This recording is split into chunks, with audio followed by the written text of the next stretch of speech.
This is Micornus Phokane, the leader and the founder of the Young Men Empowerment Forum. We are continuing with this topic. We speak about questions that critical thinkers ask in their lives for creativity, for progress, for actually success, for breakthroughs, and for progress in everything that they do. Very, very important. Now, as a young man, we want you to learn to become a critical thinker. But that you do by establishing a lifestyle of questioning things. Question the whys, question the hows, question the when, question the where.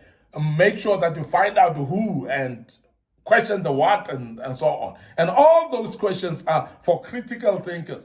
And people that are critically thinking, they are going to be progressive in their minds. They can create things, they can innovate things because of critical thinking. And I want to urge you as a young man to learn critical thinking mind and practice it and dwell on it and make sure that you become a critical thinker in many areas of your life. Now, at this particular time, I want to deal today with the how and how is this? Because the how is very important as well in every critical thinking mindset. You need to ask how. Because if you don't want to know how, you may not know how to do things. You may not know how to solve problems. You may not know how to finish certain projects. So the how part is a humble question of a critical thinker, of finding out from others how. And you may actually be asking yourself how as well, because you are trying to ignite critical thinking that will help you to think on how to deal with things. Now, as a young man, we are teaching you as a Young Men Empowerment Forum that we want to develop you as from an ordinary young man into extraordinary man of wisdom, integrity, and character. And we're doing this through kingdom principles. And we say you must ask how. The question how is very important for you. Now, the first how that we want you to ask yourself is, how did this issue start? How? Because when you know how something started, you're more likely going to make a progress on knowing how to stop it, how to solve it, how to evade it, how to protect yourself from it. So therefore, the how becomes then very important. How did this issue start? Because when you know how it started, you can actually also identify the origin of it. And when you are able to identify the origin of it, if it's something detrimental, you may be able to uproot it easily because you know how did this issue start. Now, it's the same like arguments and conflicts amongst people. If you know how it started, you are actually halfway towards solving it. You are halfway towards ability to intervene in it when you know how did this issue start. And that's the first how you should look at. And it's very important that you do so. Now, the second thing is that you should ask the question, how does this impact the different groups of people? How does this impact the different groups of people? And I've said in the past that the impact, therefore, should be looked at whether it is impacting nations, is impacting societies. Does it impact communities, or does it impact individual groups, whether it's ethnic groups, whether it's race groups, so racial groups and so on. So please, whether it's a gender issue, you need to look at it. How does this impact the different groups? How does it impact men? How does this issue impact children? How does this impact the elderly? How does it impact the people living with disability, for instance? So you're going to explore this in your mind to come up with a solution of how then are you going to sort it out. Because it's very important for you to know how does it impact the different groups of people. Now, the other how is, how can we gather more data about it? Because along the solution and along the project of inquisitive mind, of questioning things, we should actually find out how can we then gather data from this or about this. Because when you gather data is going to help you to solve the situation.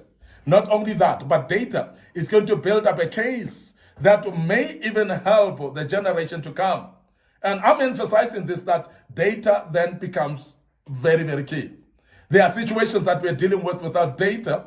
We are actually hitting a miss. It's like actually fighting and feasting against the air, because you cannot solve something that you don't know how. And how can we then know how if we don't have data about it. So that is the reason why we need to ask a question of how do we collect data here, because the data is going to help us in order to solve the situation. The other question is, how have others tackled the similar issues in the past? I've said this in the past, I've said this in the previous lessons, that there's nothing new in the face of the earth that has happened. Because whatever you meet now, you see it as new because it's you who is actually seeing it for the first time. But it doesn't necessarily mean that other people have not experienced it. It doesn't mean that other communities have not gone through it. It doesn't mean that other countries have not encountered this, because there's nothing new in this world.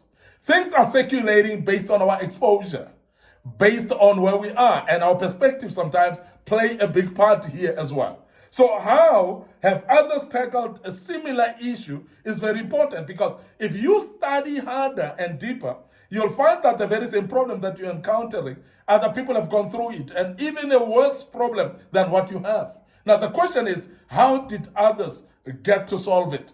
Now, when you start to do that, then it helps you not to reinvent the wheel, as I've said in the previous lessons, that you don't have to bring new solutions in everything. You need to actually look at how people have tackled it in the past, how people have used some solutions in this, and how can I adjust those solutions to my current situation?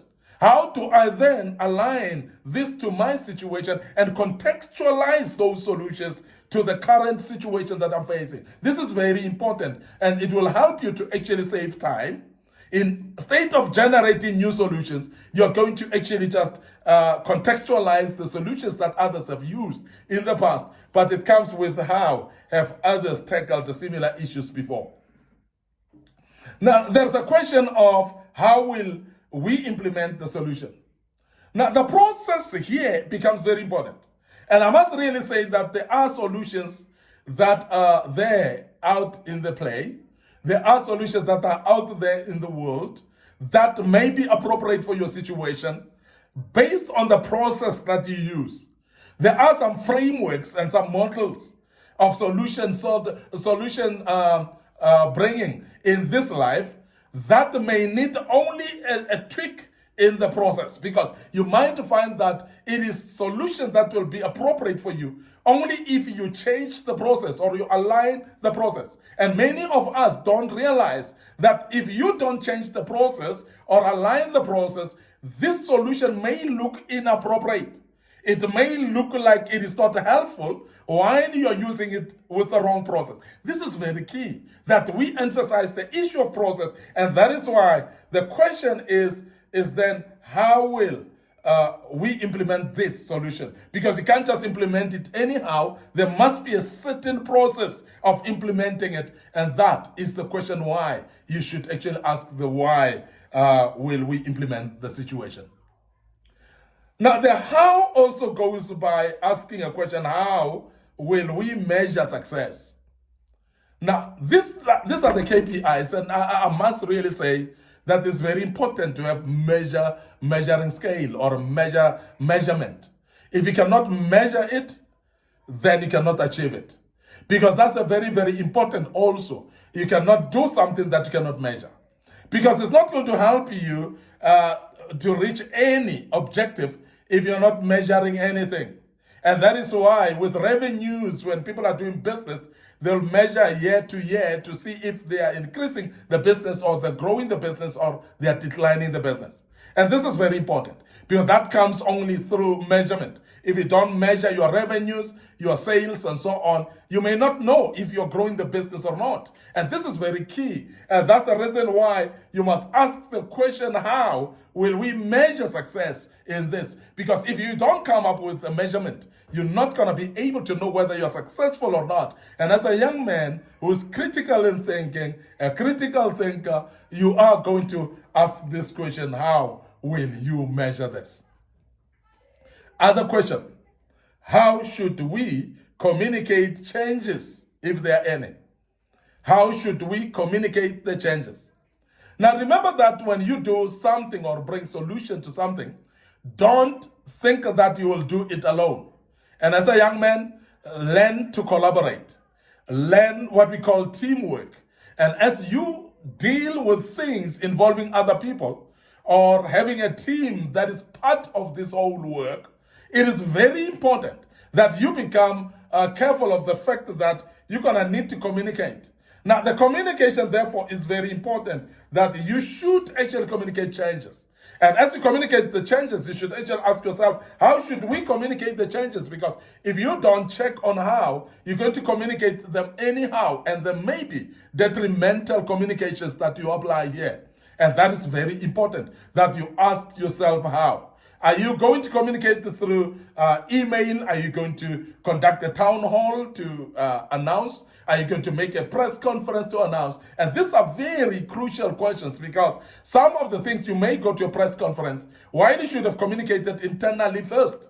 And if you are not communicating internally, you go out there and your own team members, they're only hearing this through media platforms like any other person in the public. That becomes detrimental actually for you and the company, for instance, if you speak about a company or organization. So it is very important as well that you align how you're going to communicate the changes. Finally, how often should we reassess? Because reassessing is very important. We must always check and assess and look at the progress, as I said earlier, that you need to review the progress. You need to reassess each and every time. But you must have time frame of reassessing so that you know how often. Is it monthly? Is it quarterly? Is it annually? It's very important that you might say, I want to assess annually. I want to assess maybe every half year or so on. But it depends on when you're going to reassess, because everything that you do, you need to always have timelines of reassessing as well. I want to end up here today. Your host, Micornus Phokane, the leader and the founder of the Young Men Empowerment Forum. We are developing ordinary young men into extraordinary men of wisdom, integrity, and character, and we do this through kingdom principles. And we are going to check out right here, but before we do, I want you to remember our Facebook page, Young Men Empowerment Forum, the Facebook page, Micornus Phokane. Don't forget our YouTube channel as well. So please subscribe to the YouTube channel under Young Men Empowerment Forum. Make sure that you click notification platforms in all these platforms, notification star there. Make sure that you click it, the bell on top of there. So please make sure that you click that. And make sure that you also follow us on our TikTok account. And I believe that we have done enough to make you listen to these materials. And this was part 6. Of course, I believe that you'll page back with the other videos that were posted in the very same topic. And the good Lord will help you as you do that. Allow me to check out right here and say cheers for now.